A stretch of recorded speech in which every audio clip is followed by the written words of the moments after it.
Hello and welcome back to the Author Roundup, a special segment of the Book Connection Show where we meet up and coming indie authors and talk to them about the recently released books.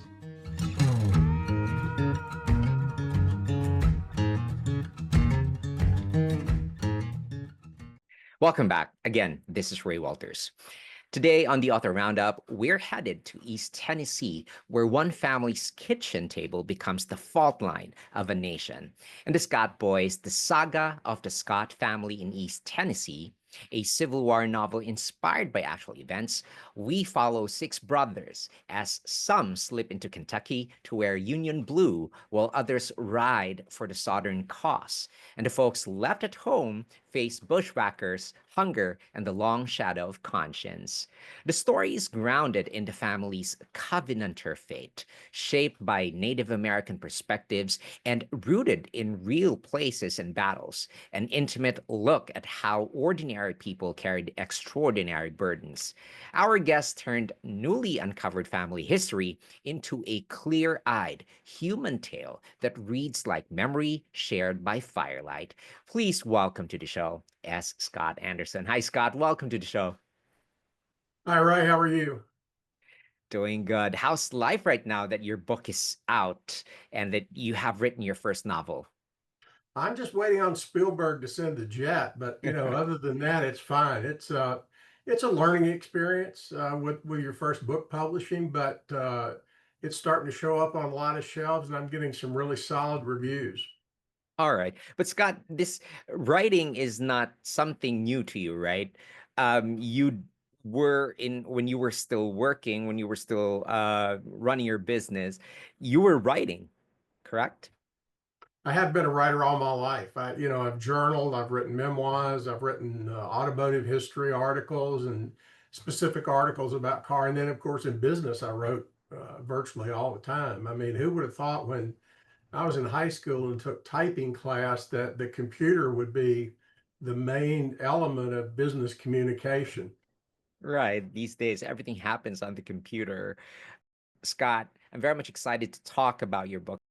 What first drew you to tell your family's East Tennessee story as a novel rather than writing this as straight history? That's a great question, Ray, and it's one that I spent a lot of time with. I'm in well, my decision to utilize the novel format, it was predicated on an interaction with my Osher writing group, 10 of us and a professor from Vanderbilt. Mhm. And it was their rationale that the use of the novel as the vehicle would offer greater elasticity regarding storylines, characters, intensity of emotions. In addition, the novel format offered a more flexible development of character. It's created a greater bond, I think, with the reader while still aligning key elements of the story with actual events. That's very creative. So, your book blends documented events with imagined moments. So, this is the question now. How did you decide where to stay factual and where to fill the gaps? Well, staying factual was one of the core goals in the book. The reality of the daily grind of the war is central to this story. And that my ancestors were actually at so many well documented key moments and locales in the conflict, it Mhm. provided me with a great canvas for the work. So I made a conscious effort to maintain the characters or the events with known elements as much as possible, bringing in color where it served to enhance the moment, the event, or the character. Adhering to the factual and known moments provided me with the ability to bring in dialogue to develop the characters. If you just look at the chapter about the angel of Castle Morgan, all Mm. the events in that chapter are real, the people, the actions, the place. But what I did was add dialogue to enhance that moment in time. Fascinating. Yeah, okay. Um, the Scots are working people, farmers, millers, carpenters, caught in forces bigger than themselves. So, what did you want us readers to feel about ordinary civilians in wartime?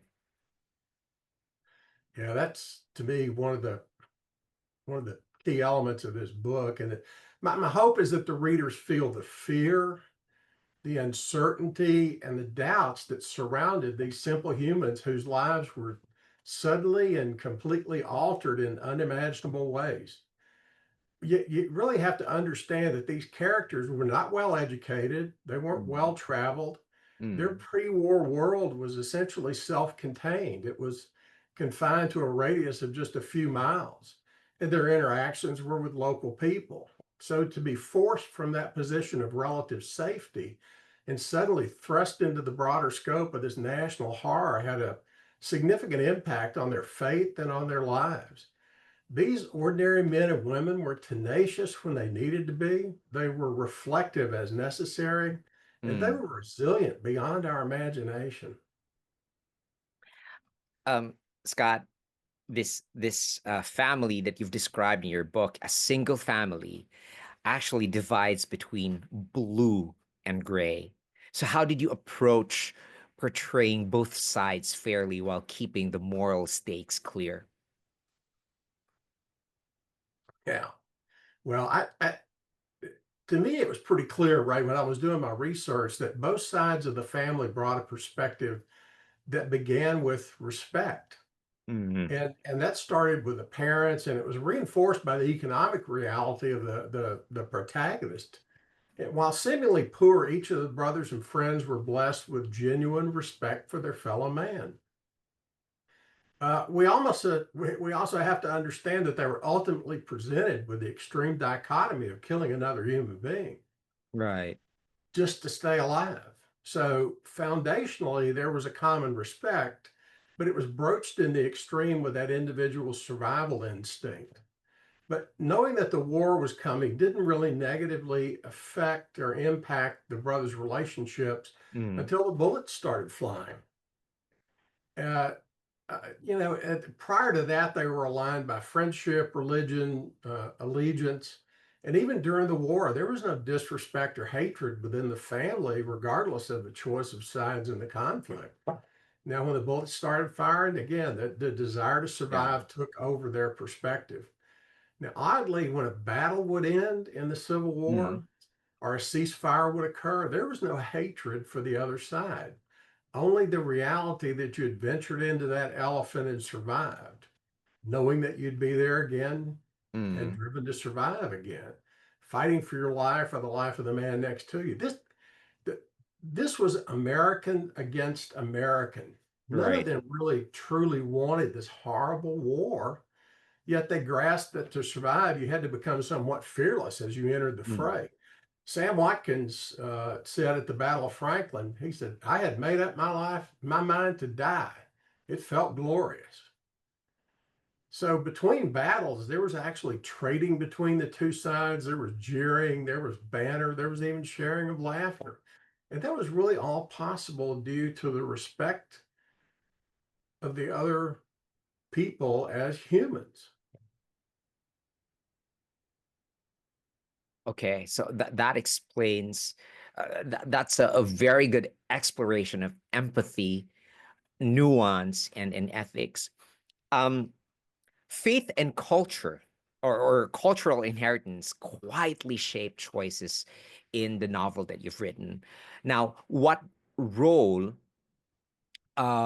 did the family's Presbyterian convictions and other heritage threads play in your character's decision? Faith plays a critical role in this work. The family was deeply religious, along with their neighbors and their fellow soldiers. In several key moments in the book, religion plays a central role in the characters' decisions, beginning at the church service at Fushi's Chapel. But one of the more impactful moments regarding religion is when the members of the congregation of the church in Cahaba, Alabama, charge Mrs. Gardner with treason, and Mhm. then she is defended by the commandant of the prison, who also happens to be an ordained Methodist minister. Had he not been a faith, who knows what the outcome of that moment would have been? And, the book comes back to faith with the troops in Wilmington, and then after the Sultana disaster, when the people of the valley gather. And that really provides an exclamation point to the role of faith in this family. Beyond that, Ray, and probably more important, the Covenanters believed that a man or a woman being free is God's decision. It's not man's decision. So that being free is emphasized in my book between the Scott boys and Big Wills. There was a commonality there, an easy commonality. There was no racial tension.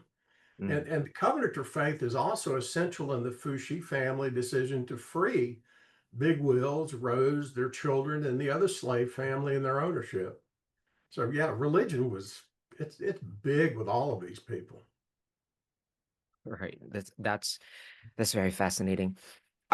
Let's connect the text to sources and realism. Home front chapters show fear, food insecurity, and bushwhacker violence. So, on your part, what research or stories most influenced how you wrote these uh, well described scenes? Yeah, the home scenes.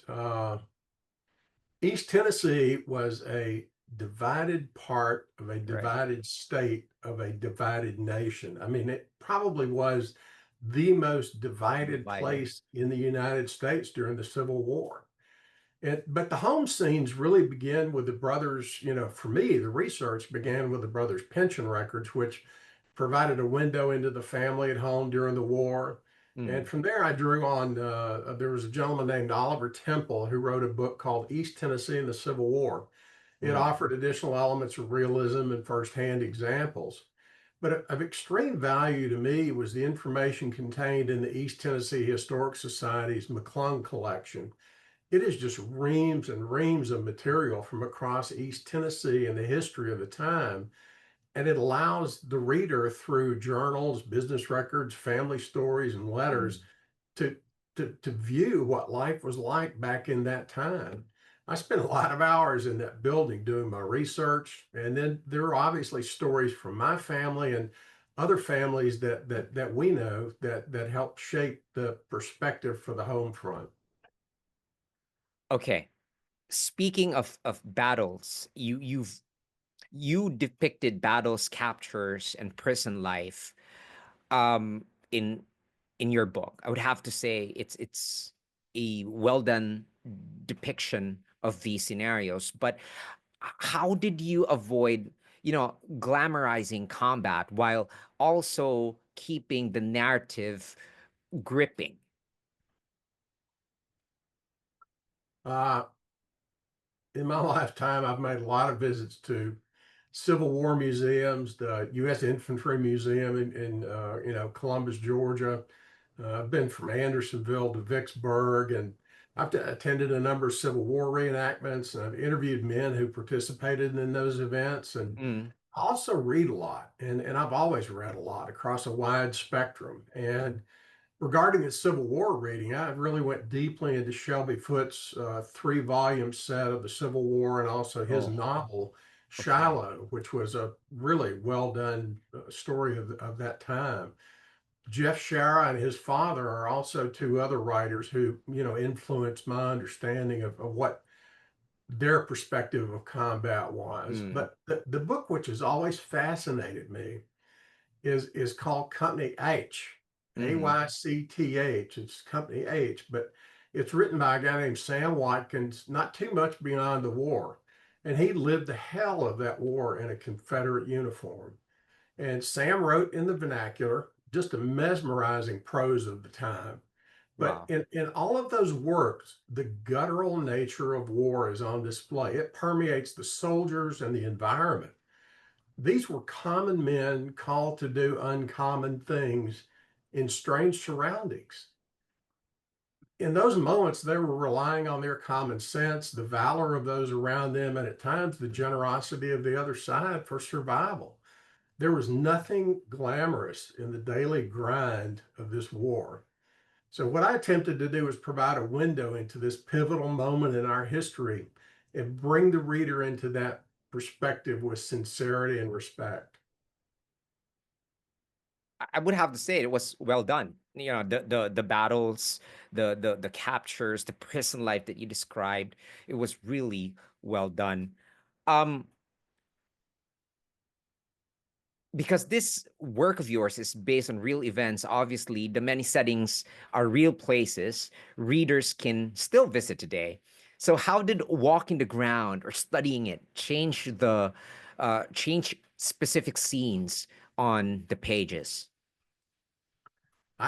The only setting in the book that I didn't physically go to was in writing this was Belle Isle in Richmond, and I had been there about 20 years ago, and I knew what it was like, so I had a good Mm, perspective on that. But all the other places, I physically went to them, spent time there, tried to put myself in the mindset. But walking so many of those sites, it really opened my eyes to the challenges each one of those presented to the characters, as well as providing a perspective of what it may have been like to enter those locales in that time. Now, imagine being from a small valley in East Tennessee, never been more than a few miles from home, and being ripped from that environment and thrust into the war, and mm, then walking into Cahaba and seeing palm trees and Spanish moss for the first time, or slogging up and down the low S hills of Vicksburg. Each of those settings creates a sense of newness, and that newness brings foreboding and anticipation. You mm, know, walking across Alabama, marching across the mall in Washington City, or you know, landing on the peninsula where Fort Fisher is located. All those scenes would be eerily new to these common men. Throwing a visit to the U.S. Capitol building or going out on the ocean for the first time, and exposure to geography, topography, and botany would be quite overwhelming to these men. Then you place yourself in a combat situation or prison with these newfound scenes, and it really made a great palette to paint from. And by visiting those sites, I was allowed to imagine what it may have been like at that juncture in our history. Seeing the places, reading about the events allowed me the space to provide what I imagined was the mm. emotion of the moment. Right. Scott, family memory can be both anchor and undertow. Did you ever discover something in the research that forced you to rethink the story you wanted to tell? Boy, did I. Most unexpectedly, as you might imagine. Uh, there's the moment in the book where John R. lies down on the battlefield at Resaca. That instant of discovery altered my approach to the story, which led me in a different path to knit this book together. His fear, his absolute, overwhelming, paralyzing fear became a hinge point in the story. And I tied that back to his fear in the night hunt. I tied that to Mm, his fear when the troops were marching into battle, his mm, fear of being captured by Confederate forces as a deserter, finally capitulating to that fear on the battlefield that day at Resaca, and then eventually facing that fear at the Battle of Franklin. The fear, and John R. was my great great grandfather, but his fear became central to the story. But it was unknown to me until I dug back in the pension records. It really pained me to label him as a coward at the Battle of Resaca. However, that's exactly what he was at that moment in time. all right. Uh, the novel often privileges inner weather over uh, military minutiae. Uh, what techniques help you write authentic interiority across multiple brothers? Well, my focus was more on the emotional and psychological impact of the war than on the precise mechanics of combat. I was Right. less interested in what happened on the battlefield, and I was more interested in how those events shaped the character's psyche. None of us were at Franklin or Belle Isle or Vicksburg or Cahaba, and while much has been written regarding the historic structure of those events, this work is not a chronicle in that vein. The Right. Scott Boys represents an attempt to convey a sense of emotion, of feeling in those specific moments. I endeavored to construct the events from the perspectives of the individuals in this family who would have lived that experience. My goal was to have the reader immersed in the emotions of the moment, not Mm, worried about troop movements or battlefield orders. right. These men came alive to me as I researched and wrote about them, and each one is an individual with their own strengths and weaknesses and war experiences. And that's really what I wanted to convey to the reader. All right. If a reader is new to Civil War literature, what single idea or misconception would you most hope this book gently corrects? Um, that the war was not fought between Lee and Sherman or Grant and Hood or pick a general, name a general, it doesn't matter. This war was fought by common men from both sides, over 3 million men who were not trained as professional soldiers. Yet they were suddenly thrust into this war of hardship and horror. There was nothing glamorous about the Civil War. The decisions made by the various generals that propelled men from both sides into close quarters conflict, drove them to inflict destruction on other Americans. That this war is centered on Americans killing other Americans is just foreign to our thought process today. Yet that's the reality for those men who lived. While each side represented a clear cause to fight for, the Mm. soldiers who marched, dug, and fought again were fighting more for survival than for any cause. In every battle, they simply fought to live. Scott, to close this conversation, looking back, now that the book is finished, what truth about loyalty and conscience do you most want readers to wrestle with after they close the final page, and why? Yeah, I struggle with the why of this conflict. Why was this war fought? Some say it was states' rights. But then you got to say, okay, what right did the states want? Oh, they wanted slavery. They wanted the right to own other men. Well, it's not right. So make no mistake that this war was fought over slavery, and it was fought to free the slaves. And the Union stood up to the secession states who placed their individual state rights over the laws of the Republic. Mm, Yet today, we still have states and now even cities who believe that they have the right to obfuscate the law of the land and the will yeah. of the people. And after the Civil War came the Compromise of 1877. That ended Reconstruction. It created the Solid South, which exerted a different kind of slavery, one that in some ways still exists to this day. When Lester Maddox and George Wallace and Orville Faubus and other Southern governors stood in the doorways of schools to Mm, enforce the state laws of segregation, they stood on the Compromise of 1877, which begat the KKK, poll taxes, egregious usury, and restrictions on landowning. Sadly, continuing this form of slavery into the 20th century. Only time will tell how this all plays out. But as the Civil War showed us, we are indeed a republic. We may be fragmented, fragile, and flawed, but this mm. country's endured for 250 years because of common people, not the elites, not the politicians. And I do hope that the readers are with me in the sentiment that we have seen our one and only American Civil War. Scott, that was really inspiring. Beautiful message. But just to make things light for us, where can our interested viewers and listeners grab a copy of your book?